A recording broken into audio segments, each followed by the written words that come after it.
గద్ద తన్నుకొని పోయిద్ది అంటారు తెలుసా? గద్ద తన కాళ్ళకు ఉండేటువంటి గోళ్ళతో ఒత్తి లోన కాంట ఒత్తి పట్టుకొని కరిపించుకొని వెళ్ళిపోదు. ఆ తర్వాత ఈ పిల్లల్ని తీసిపోయి తన పిల్లలకి వేసుకుంటుంది. అందుకని మనం చేయాల్సినటువంటి పరిస్థితి ఏంటి అనేటువంటిది ఇక్కడ మనం చూస్తే, ఆయన రెక్కల క్రింద మనం ఉండాలి. పిల్లలు తల్లి యొక్క దగ్గర ఉంటే తల్లి కాపాడుకుంటుంది, అవునా కదా? పిల్లలు తాను కాపాడుకోగలుగుతాయా? కాపాడుకుంటాయా? కాపాడుకోలేవు. అందుకని దేవుడు మనల్ని కాపాడేవాడు. ఆయన బలిష్టమైన రెక్కల క్రింద మనం దీన మనసుతో ఆయన దగ్గర బతకాలి. ఎవరినో తిడతానో, కొడతానో, బాధ పెడతానో, లేకపోతే గర్వంతోనో కాదు, దీన మనసుతో ఆయన పాదాల దగ్గర, ఆయన రెక్కల క్రింద ఉండాలి. బోయాస్ ఒక మాట అంటాడు రూతు గ్రంథం, మీకు బాగా తెలిసినటువంటి మాట. యెహోవా రెక్కల క్రిందకి నువ్వు సురక్షితంగా ఉండుటకు ఆయన రెక్కల క్రిందకు వచ్చావు అనే మాటని రూతు గ్రంథంలో రాసుకొచ్చాడు. దేవుని స్తోత్రం. ఆ మాట చదువుదామా? 2వ అధ్యాయము 12వ వచనం.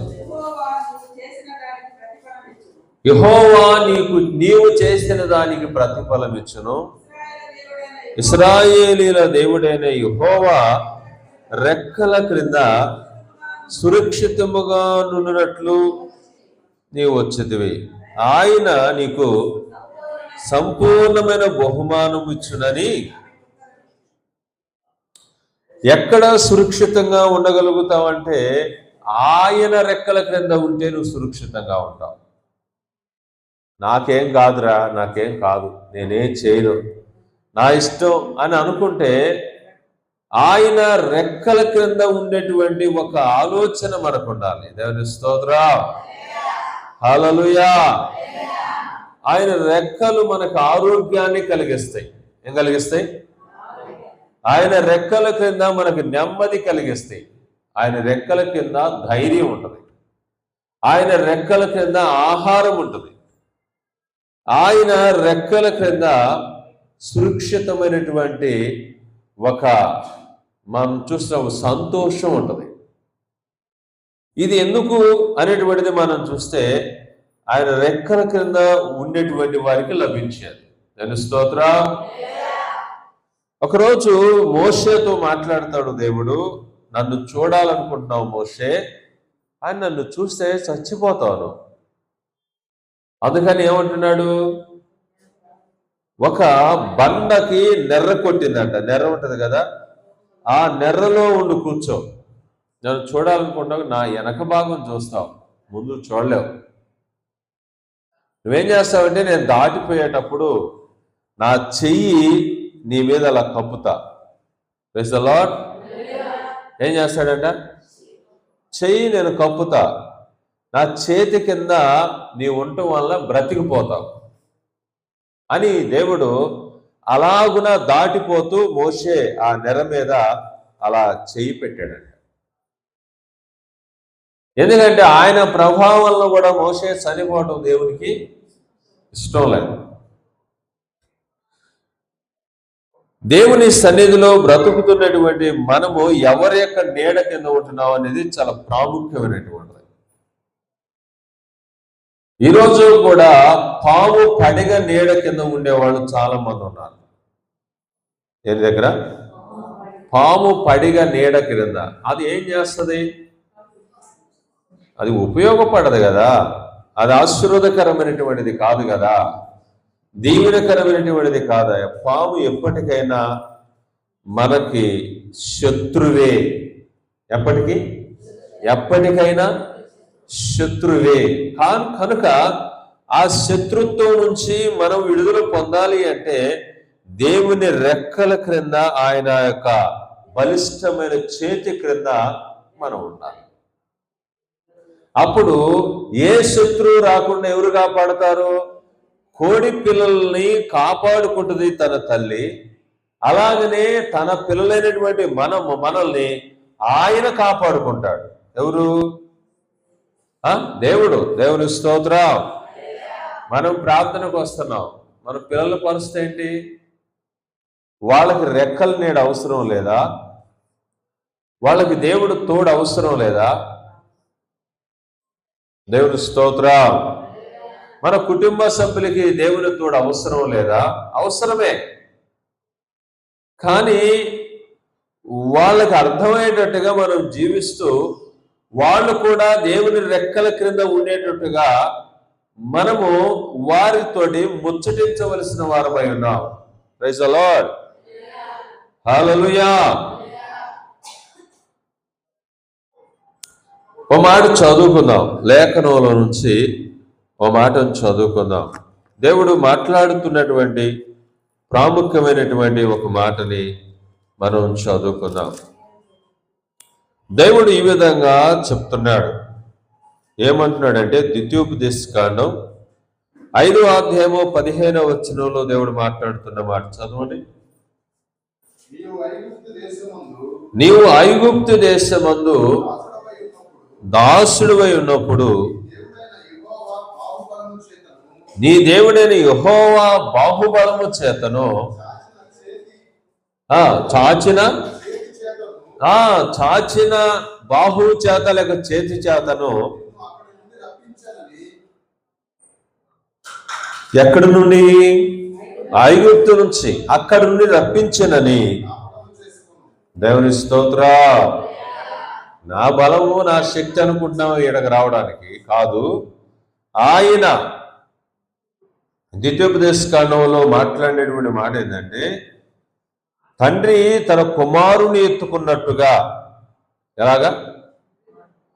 ఒక తండ్రి తన కుమారుని ఎత్తుకుంటాడంట. ఎలా ఎత్తుకుంటాడు? ఒక వాగు వచ్చింది అనుకోండి, ఆ వాగు ఎక్కడి దాకా పారుతుంది? భుజాల వరకు పారుతుంది. చిన్నోడు ఏం చేస్తాడు? ఉపయోగం లేదు కదా, దాంట్లో మునిగిపోతాడు, కొట్టుకుపోతాడు. వాడిని పట్టుకోకపోతే వాడు వెళ్ళిపోతాడు. అందుకని తండ్రి కాపాడినట్టుగా నేను మిమ్మల్ని కాపాడాను. నా యొక్క దగ్గర మీరు ఎలా ఉన్నారు అంటే, ఒక తండ్రి తన బిడ్డను ఎత్తుకున్నట్టుగా ఉన్నారు అనే, ఎత్తుకున్నట్టుగా నేను ఎత్తుకొని వచ్చాను అంటాడు. 1వ అధ్యాయము 31వ వచనం. ఐగుప్తులోను అరణ్యములోను మీ కొరకు చేసినట్టు మీ పక్షముగా యుద్ధము చేయును. మీరు ఈ చోటుకు చేరు వరకు, మీరు వచ్చిన మార్గమంతటిలోను మనుష్యుడు తన కుమారుని ఎత్తుకున్నట్టు మీ దేవుడైన యెహోవా. దేవునికి స్తోత్రం. హల్లెలూయా. ఏం చేశాడంట? ఎత్తుకొని వచ్చాడంట. వాళ్ళు అలా వచ్చాడు. దేవుడు అలా చేశాను నేను మిమ్మల్ని దేవుడే మాట్లాడుతున్నాడు మోషే ద్వారా. రెండవసారి ఉపదేశాన్ని చెప్తున్నటువంటి మోషే ఉపదేశములో మరొకసారి రిపీట్ చేస్తున్నాడు. రిపీట్లో మొట్టమొదటి అధ్యాయంలో ఏం చెప్తున్నాడంటే, ఒక కుమారుని తన తండ్రి ఎత్తుకున్నట్టుగా ఎత్తుకొని తీసుకొచ్చాడు దేవుడు మిమ్మల్ని. ఈ విషయం గుర్తుపెట్టుకోండి. ఊరికినే మిమ్మల్ని రాలా. ఎర్ర సముద్రం పాయలైంది, రెండుగా చీలింది. అదే గనక వాళ్ళ తండ్రులు ఎవరన్నా అయితే, వారి పిల్లలు ఎవరన్నా అయితే దాన్ని దాటగలరా? దాటుతారా? దాటలేరు. అక్కడ ఎర్ర సముద్రం దాటిన దగ్గర నుంచి పగలు మేఘస్తంభములోను, రాత్రి అగ్ని స్తంభములోను, ఆయన బలిష్టమైన ప్రభావవంతమైనటువంటి అగ్ని స్తంభము, మేఘ స్తంభము వారికి తోడుగా ఉంచుతూ వచ్చిన వాడు కూడా ఆయనే. Praise the Lord. మన తెలివి వలన, మన జ్ఞానం వల్ల మనం బ్రతకట్లేదు ఇక్కడ. దేవుడు మనల్ని బ్రతికిస్తున్నాడు, దేవుడు మనల్ని పోషిస్తున్నాడు, దేవుడు మనకి జ్ఞానాన్ని ఇస్తూ ఉన్నాడు. ఈ ప్రపంచంలో ప్రతి మనిషికి దేవుని దగ్గర నుంచే వచ్చింది జ్ఞానం. దేవుని స్తోత్రం. జ్ఞానం ఎక్కడ ఉంటది చెప్పగలరా మీరు? జ్ఞానం ఎక్కడ ఉంటది? అసలు మొదటిగా జ్ఞానం ఎక్కడుంది అనేది మనం చూస్తే యోబు గ్రంథంలో రాస్తాడు. ఏమనో తెలుసా? అది ఎక్కడుందో నీకు తెలుసా? దాని ఉండేటువంటి స్థలము నీకు తెలుసా అంటూ మాట్లాడతాడు. అది మనుషులు శరీరులు ఉండే స్థలములో లేదంట ఆ జ్ఞానం, దేవుని దగ్గర ఉంది అంటూ చెప్తాడు. దేవునికి స్తోత్రం కలుగునుగాక. వచ్చింది ఎవరికన్నా? ఎట్లా వచ్చిందండి? రిఫరెన్స్ చెప్పకుండా అంటారు కదా. 28 చదువుమా. అయితే జ్ఞానం ఎక్కడ దొరుకును? వివేచన దొరుకు స్థలం ఎక్కడ ఉన్నది? నరులు దాని విలువను ఎరుగరు. ప్రాణున్న దేశములో అది దొరకదు. ఎక్కడున్న దేశంలో దొరకదంట? ప్రాణులు అంటే భూమి మీద ఉన్నటువంటి మనుషులు, మనము, జంతువులు, ఆకాశ పక్షులు, సముద్రంలో ఉన్న మనం చూసినప్పుడు చేపలు, ఇవన్నీ ప్రాణులు. పెద్దదాని కాడ నుంచి చిన్న మైక్రోస్కోప్ కూడా కనబడనటువంటి ఒక జీవి కూడా ఉంటది. అంత జీవులను కూడా చేసిన వాడు ఆయనే. వీటన్నిటికీ జ్ఞానాన్ని ఇచ్చిన వాడు కూడా ఆయనే. కానీ ఆ జ్ఞానం అనేది ఇక్కడ లేదు, అది మనుషులుండే స్థలములో లేదు, అది దేశం, ప్రాణులున్న దేశంలో దొరికేది కాదు అంటూ దేవుడే దాన్ని మనుషులకు ఇచ్చాడు అంటూ చెప్తున్నాడు ఇక్కడ. దేవునికి స్తోత్రం కలుగునుగాక. అయితే ఒక విషయాన్ని మనం గుర్తుపెట్టుకోవాలి ఇక్కడ. అదేననగా ఆయన చేతి కింద నుండి దాటిపోకుండా మనం చూసుకోవాలి. ఎవరి చేతి కింద? దేవుని యొక్క చేతి హస్తము కింద నుండి మనం బయటికి రాకూడదు. ఏమండి, దేవుడు ఆకాశము నా సింహాసనం, భూమి నా పాదపీఠం అన్నాడు కదా. ఇక ఆయన నుంచి ఎవరు తప్పించుకుంటారు అని. మనిషి ఎప్పుడైతే పాపము చేస్తాడో లేక తప్పు చేస్తాడో అప్పుడే వాడు దేవుని దగ్గర నుంచి వెళ్ళిపోతాడు. అంటే దేవుని యొక్క హస్తముల నుండి వాడు జారిపోతాడు, వాడిని ఇదిలించుకుంటాడు దేవుడు, అవసరమే లేవాడు. కానీ అప్పుడు శత్రువు ఒకడున్నాడు. ఎవరా శత్రువు? సాతాను. శత్రువు మింగటానికి రెడీగా ఉన్నాడు. దేవుడు గనక వదిలేస్తే మింగటానికి ఒకడు రెడీగా ఉన్నాడు, వాడే సాతాను. కాబట్టి మనం చేయాల్సినటువంటి పని ఏంటంటే, శత్రువు దొరకకుండా ఉండాలి అంటే మన బలం చాలదు. కాబట్టి మనకంటే ఒక బలవంతుడిని మనం సెలెక్ట్ చేసుకోవాలి. మనకంటే బలవంతుడు ఎవరు అనేటువంటి మాట దానియేలు గ్రంథంలో చెప్తాడు. దేవుడు ఎలాంటి వాడు? జ్ఞాన బలములు గలవాడు దేవుడు. ఆయన అసమానుడు, ఆయనకు అసాధ్యమైంది ఏది కూడా లేదు. ఒక మాట చదువుకుందాం మనం ఇక్కడ లేఖనంలో నుంచి.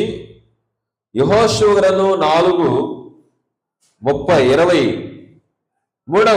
యెహోషువ 4వ అధ్యాయము 23 ఎట్లనగా యెహోవా బాహువు బలమైనదని తెలుసుకున్నటకును మీరెల్లప్పుడూ మీ దేవుడైన యెహోవా యందు భయభక్తులు నిలుపుటకును మేము దాటు వరకు నీ దేవుడైన యెహోవా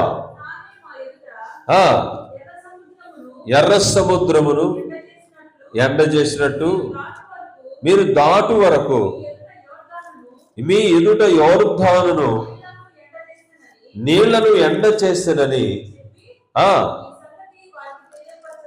దేవునికి స్తోత్రం. హల్లెలూయా. ఇప్పుడు నీళ్లు నదికి ఏమవుతాయి అంటే, ఇప్పుడు కృష్ణా నది ఉంది కదా, పైనుంచి శ్రీశైలం నుండి నాగార్జున సాగర్ నుండి వస్తున్నటువంటి ఫ్లోటింగ్ని ఎవరైనా ఆపితే ఏమవుతాయి?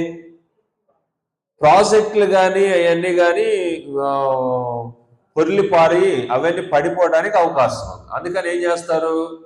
గేట్లు వదులుతారు, అంతే కదా. గేట్లు వదలటం వల్ల నీళ్లు కిందకు వచ్చేస్తాయి. కానీ గుర్తుపెట్టుకోండి, కట్టలు తెంచుకొని పారుతుందంట యెహోషువ కాలంలో. ఏంటిది? యోర్దాన్ నది. ఆ నదిని దేవుడు ఎప్పుడైతే యాజకులు వారి యొక్క భుజాల మీద మందస్సు ఉందో, ఆ నలుగురు వారి పాదాలు నీళ్లను తాకినియో, యోర్దాన్ నది రాశిగా నిలబడిందంట. వచ్చిన నీళ్ళన్నీ నిలబడిపోతున్నాయి. ఇటా మొత్తం పోయినాయి. ఈ పైన వస్తున్న నీళ్ళన్నీ కూడా రాశిగా నిలబడిపోయినాయి అంట. అద్భుతం. Praise the lord.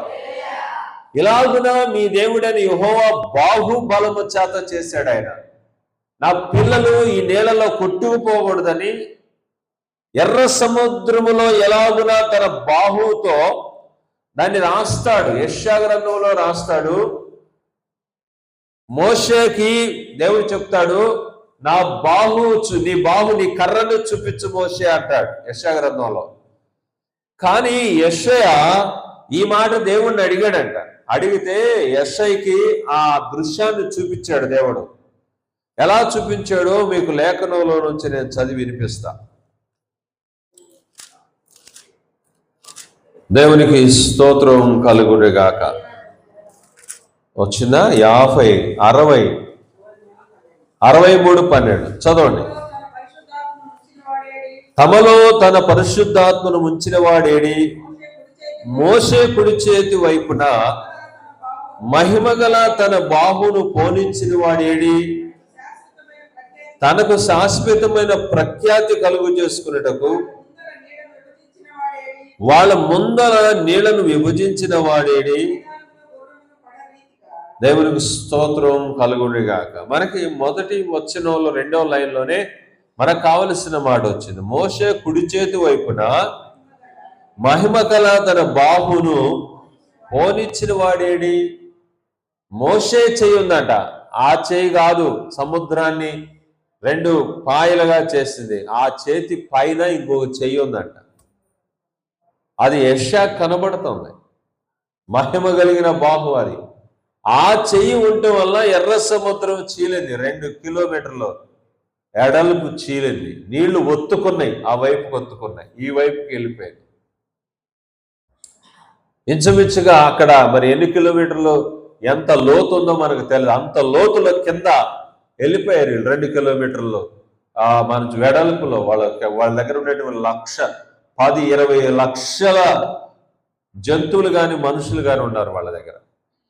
అవి దాటే వరకు తన బాహువుతో దాన్ని చీల్చాడు దేవుడు. ఈ రోజున యెహోషువ అంటున్నాడు, ఈ రోజున ఈ నదిని తన బాహువుతో ఈ వైపున రాశిగా నిలిపాడు. ఈ వైపున నీళ్ళని నిలిపాయి. 6 నేల కలిగింది. అప్పుడు వెళ్ళారంట ఇంచుమించుగా 4 నుండి 6 లక్షల మంది కాల్బలం ఆ నది దాటారు. దానికి స్తోత్రం. అప్పుడు వాగ్దాన భూమిలోకి చేరారు వీళ్ళు. అయితే ఈ రోజున మనం ఆయన బాహుబలం వలన ఆశ్చర్య కార్యాలు చేయగలమే కానీ మన తెలివితేటలు, మనకు ఉండేటువంటి జ్ఞానము, లేకపోతే మనకున్న చదువు, మనకుండేటువంటి మనీ, మనకుండేటువంటిది అందము, మనకున్న ఏదైనా సంథింగ్ ఇస్ దేర్, ఏదైనా కావచ్చు, దేని వలన ఏ కార్యాలు సాధించలేం. పైనున్నవాడు సహకరించాలి. దాని స్తోత్రం. ఆయన వలనే ఏదైనా అయ్యింది. ఎందుకంటే ఆయన సర్వకృపా నిధి, ఏదైనా చేయగలిగిన సంపన్నుడు ఆయన. Praise the Lord. ఆయన క్రింద, ఆయన హస్తము క్రింద, ఆయన రెక్కల క్రింద మనం ఉండాలి. ఈ సంవత్సరం అంతా, ఈ నూతనమైన సంవత్సరం 2026 ఎక్కడ ఉండాలి? మా ప్రార్థనకు రాకుండా తిరుగుతూ ఉన్నాడు అప్పుడప్పుడు, రెక్కల కింద ఉంటారు. దేవుని సన్నిధిలో ఉండాలి. లేఖనాల్లో రాసిన మాట ఏందో తెలుసా? అబ్రహాము తర్వాత దావీదు వీళ్ళ ఏమన్నారో తెలుసా? నీ సన్నిధిలో నేను, నా కుటుంబం, నా పిల్లలు ఉండాలయ్యా అనుకున్నారంట. అని దేవుని దగ్గర ఏడ్చి ప్రార్థన చేశారు. ఎందుకంటే అక్కడ సురక్షితం. ప్రైజ్ ది లార్డ్, హల్లెలూయా. ఆయన పాదాలు దగ్గర మన జీవితం ఉండాలి. మాట ఒకటి, బతుకు ఒకటిగా ఉండకూడదు. మాట అయినా బతుకైనా ఒకటే ఉండాలి. నీకున్న బలం, నీకున్న జ్ఞానం, నీకున్న రక్షణ ఆయనే. నీకున్నటువంటిది ఏదైనా ఉంటే అది ఆయన వల్లనే కలిగింది. కలిగినది ఏదియో ఆయన. మరి నువ్వేది ఎరగదీసినట్టుగా మొత్తం నీ ఇష్టం వచ్చినట్టు తిరిగితే ఏంది? కలిగింది ఏది?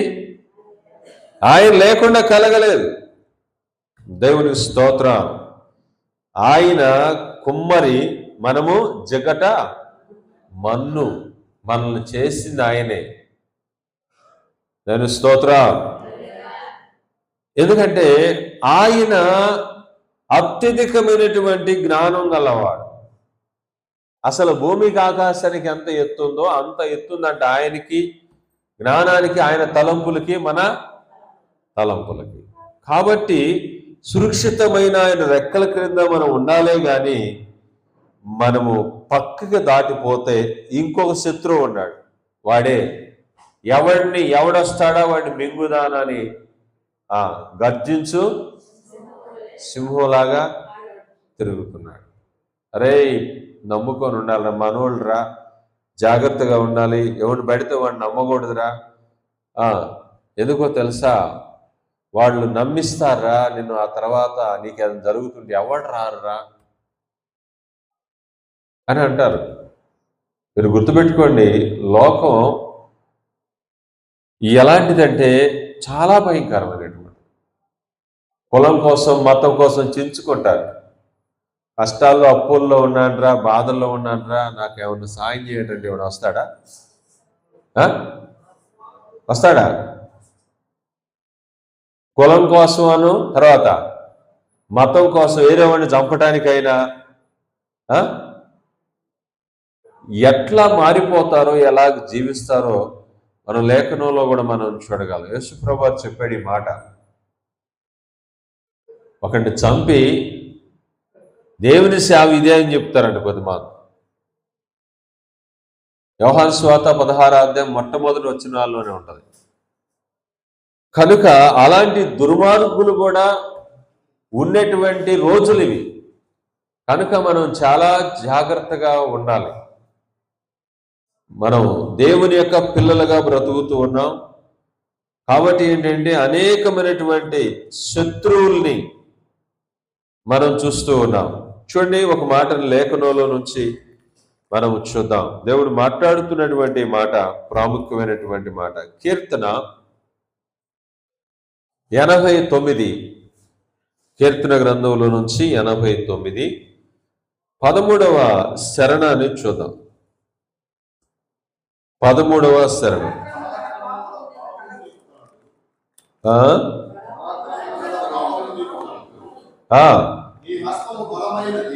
నీ హస్తము బలమైనది,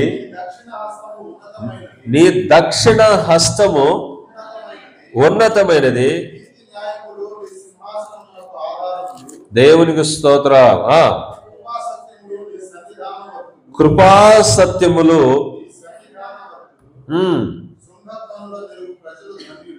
దేవునికి స్తోత్రం. చాలండి. యెషయా గ్రంథంలో అంటాడు, రక్షింప నేరుకున్నట్లు యెహోవా హస్తము. ఏ హస్తం? ఎవరి హస్తం అమ్మా? యెహోవా హస్తం అంటే దేవుని హస్తము. ఎందుకని? మరి ఎందుకని? ఏంటి? What is the problem there? దోషాలు పెట్టుకొని పాపాలు పెట్టుకుంటే నేను ఎలా వచ్చి రక్షిస్తాను?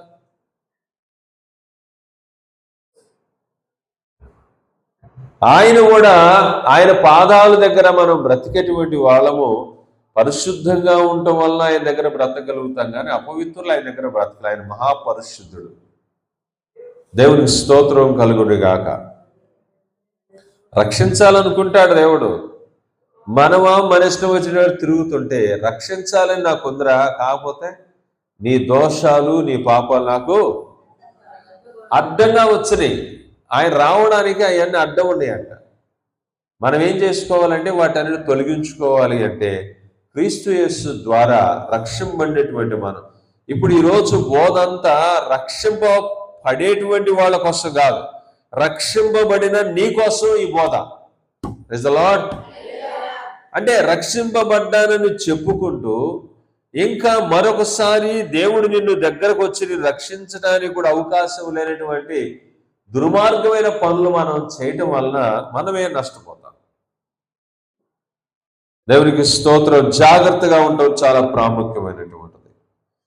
దేవుడు చెప్తున్నాడు యోహాను సువార్త 10వ అధ్యాయంలో యేసు ప్రభు వారు మాట్లాడినటువంటి మాట చూడండి, అద్భుతమైన మాట ఉంది ఇక్కడ. చదువుదాం. 10:29 10వ అధ్యాయము.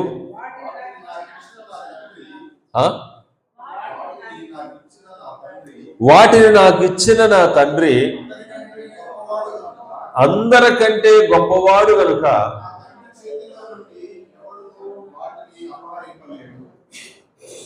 ఎవరి చేతుల్లో నుండి తండ్రి ఎవడు కూడా తీసుకెళ్తాడా? ఇప్పుడు అక్కడికి కుక్క రావచ్చు, లేకపోతే పిల్లి రావచ్చు, గద్ద రావచ్చు, కాకి రావచ్చు, కానీ ఊరుకుంటుందా కోడి? ఒకవేళ కోడైనా ఊరుకోవచ్చు, కోడి అటుమల్లి ఉండి ఇటు పిల్లలు తీసుకొని పోవచ్చు, కుక్క కానీ పిల్లి కానీ ఏదో ఒకటి. మీకు ఒక విషయం తెలుసా? ఇదివరకు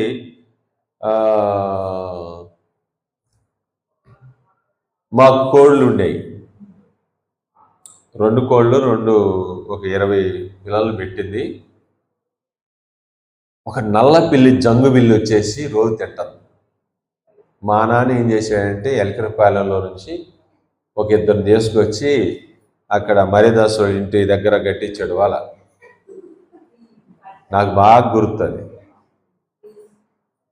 ఆ పిల్లి రోజు వచ్చి ఈ పిల్లలు తీసుకెళ్తాం. కాపేసి కొట్టాలని పెడితే వచ్చి సందకాడే ఎంత 6-7 అయింది. వాడు ఏం చేసేదో తెలుసు, ఎలకరపాలెం నుంచి వచ్చినటువంటి వాళ్ళు అంత దూరంగా ఉన్నారు, వాటికి కనబడకుండా. మేము ఈ ధరను ఉన్నాం, వాళ్ళు ఆ ధరను ఉన్నారు, నెట్టాము మధ్యలో. అది దాని దగ్గరకు వస్తుంది అనుకున్నప్పుడు కేకలేశారు. అరే అని లేకే అది పోయి వల్ల పడిపోయి ఇక కొట్టుకుంటుంది. అది ఎప్పుడైతే పడిందో వాళ్ళు ఆగమేఘాల మీద వచ్చారంతే. కర్ర తీసుకొని 4 బాదారు, చెవులు పట్టుకొని తీసుకొని పోయారు. నల్ల పిల్లి అది రోజు వస్తుంది. ఆ పిల్లి తిరుగుతుంది. పిల్లలు మనమే. ఎవరు? కనుక ఆయన చేతి కింద ఉంటే ఆ పిల్లల్ని నలిపేస్తాడు, వలేసి పట్టి చంపేస్తాడు. మనల్ని కాపాడుతాడు దేవుడు. దాని స్తోత్రం. నేటి వరకు సజీవులుగా ఉన్నామంటే ఆయన కృపే కాదా? 2025లో మమ్ము కాచిన దేవా, 2026కి మమ్ము నడిపిన యేసయ్యా,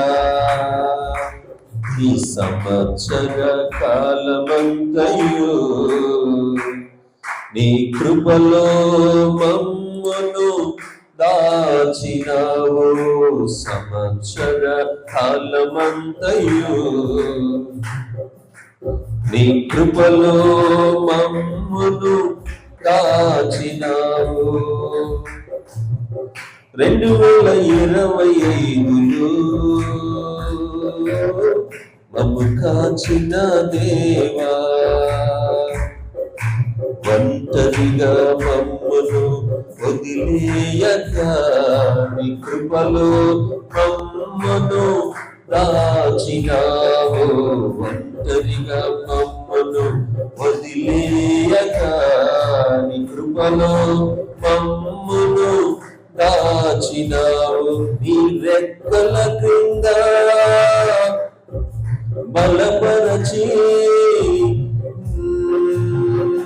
నేను మీతో ఉన్నాని రుజువుపరచినావు.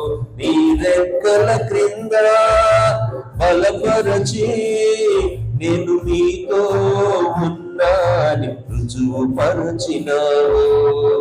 2025లో మమ్ము కాచిన దేవా, 2026కి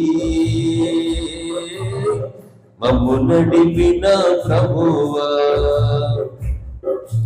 సంవత్సరమంతా కాపాడినావు. నీ కృపలో మా ప్రతి అవసరత తీర్చినావు. సంవత్సరమంతా కాపాడినావు. నీ కృపలో మా ప్రతి అవసరత తీర్చినావు. నాన్నలాగా తోడున్నావు, అమ్మలాగా మమ్మును దాచావు. నాన్నలాగా తోడున్నావు, అమ్మలాగా మమ్మును దాచావు. 2025లో మమ్ము కాచిన దేవా, 2026కి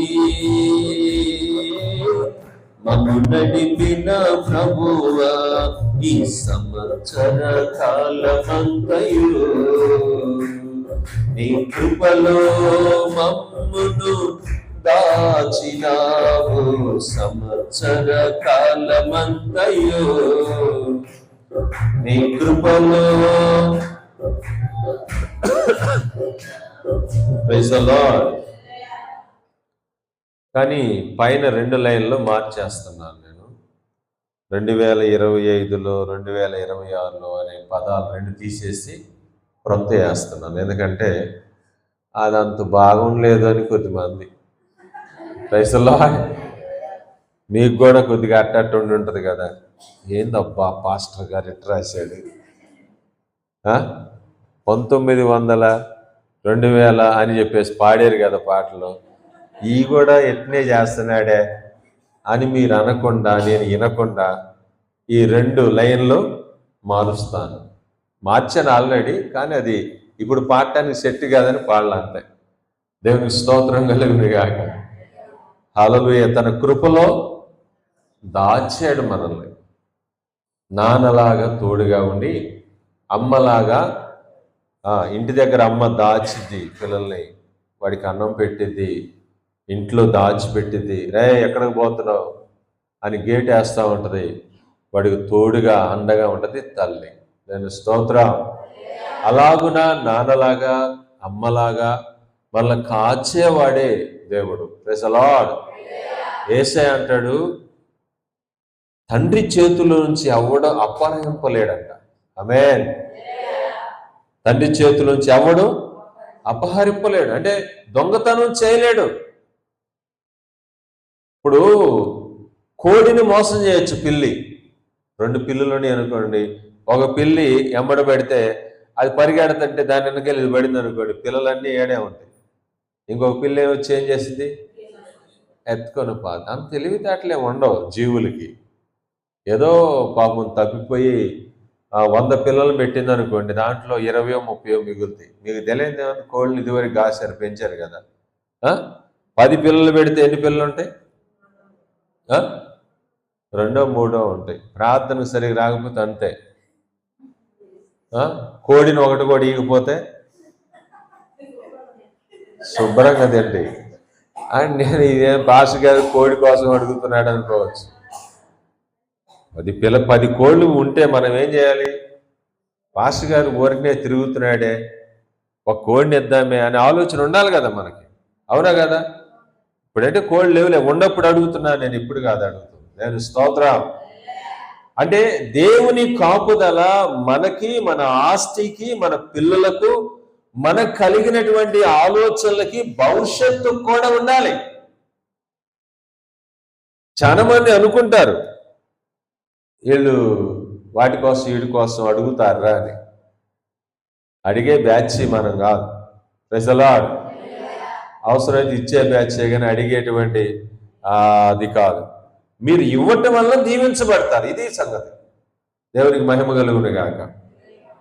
సో ఈ రోజున ఆయన రెక్కల క్రిందకి మనం ఎంతమంది వచ్చాం, మన కుటుంబంలో ఎంతమంది ఆయన రెక్కల క్రింద ఉన్నారు? మన దేవుని రెక్కల కింద ఎవరైతే లేరో వాళ్ళని మనం ఆయన రెక్కల కిందకి తీసుకురావాలి కదా. అవునా కదా? వదిలేస్తామా? దేవుడు ఒంటరిగా మనల్ని వదిలేశాడా?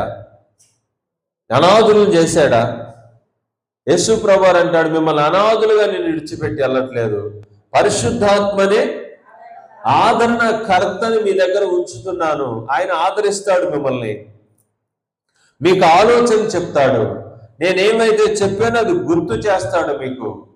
ఖచ్చితంగా మీరు తండ్రి యొక్క చేతి క్రింద, ఆయన బలిష్టమైన రెక్కల క్రింద మీరు ఉంటారు అని యేసు ప్రభువారు చెప్తూనే వచ్చాడు.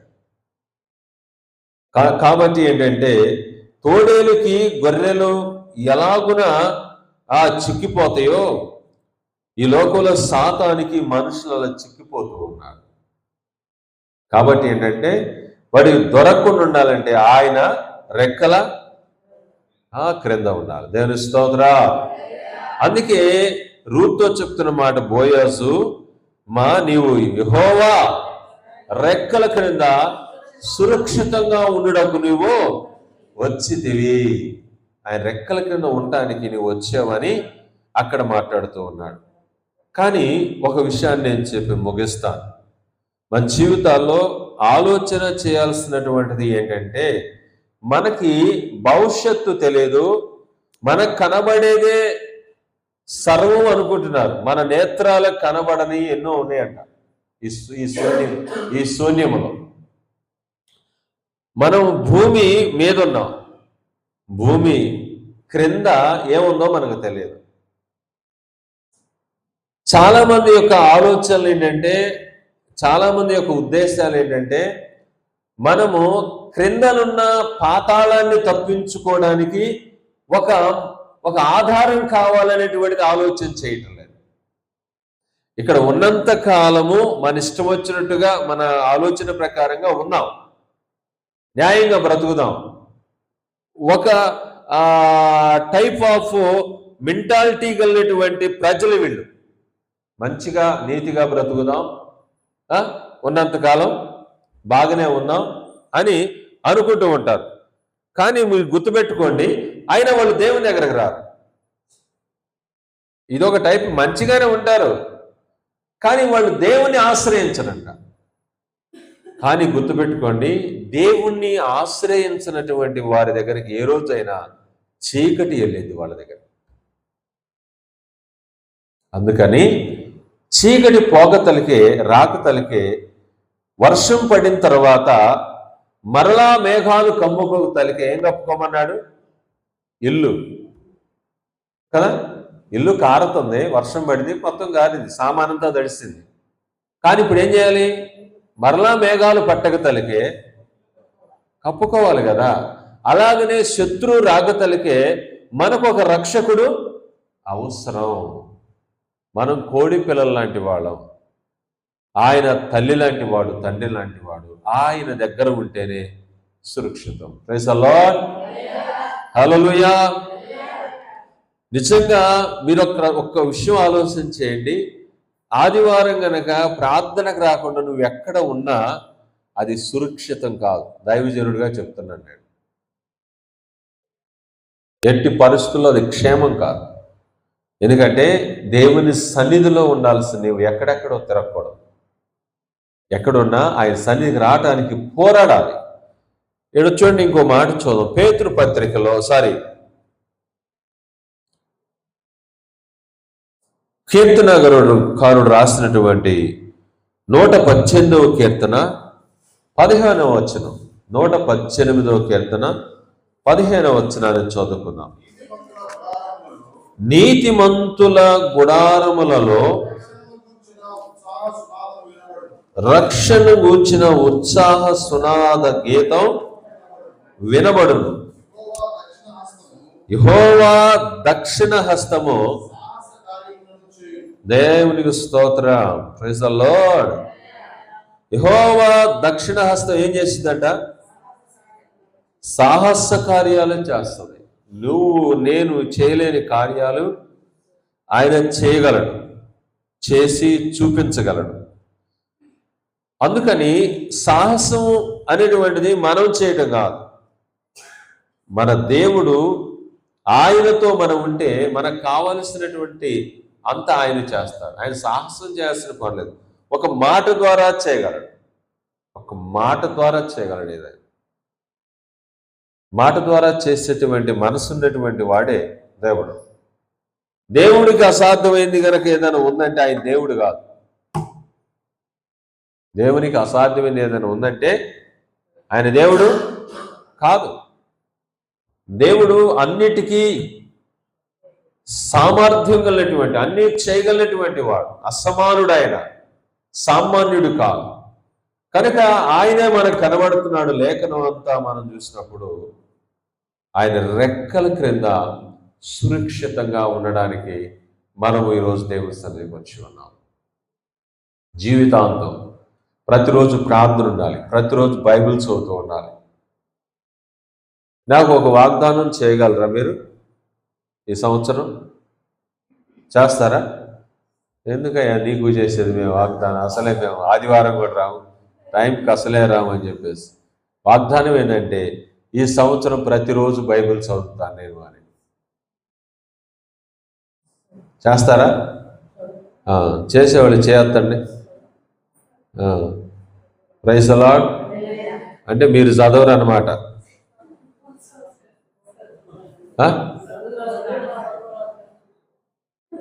చదువు రాదా? చదువు వచ్చేది ఏంది? నేర్చుకుంటే రాదా? పిల్లలు బడికి వెళ్తే రాదా చదువు? వాళ్ళకి రావట్లేదా? మీరు ఏ బడిలోకి వారు ఒకటే పని చేసి చేసి చేసి ఇక ఏం బడిలో ఏమి నేర్చుకుంటారు? ముసలోళ్ళు, పండు ముసలోళ్ళు కూడా విద్య నేర్చుకుంటారు తెలుసా? మీకు రాదు అనే దాంట్లో ఉంటారు. ఇక అంతే. ఇంట్లో పిల్లలు నేర్పుతానగా నేర్చుకోరు. Praise the Lord. చేతులెత్తిన వాళ్ళందరినీ ఒకసారి ఫోటో తీసుకుంటాం, మేము గ్రూప్ ఫోటో పెట్టుకుంటాం. లేకపోతే రేపు వాళ్ళు తప్పిపోతారు. తప్పిపోయే అవకాశాలు కూడా ఉన్నాయి. కనుక బైబిల్ చదవాలి. Praise the Lord. సరే, చదువు లేనటువంటి వాళ్ళందరూ చేయొద్దండి.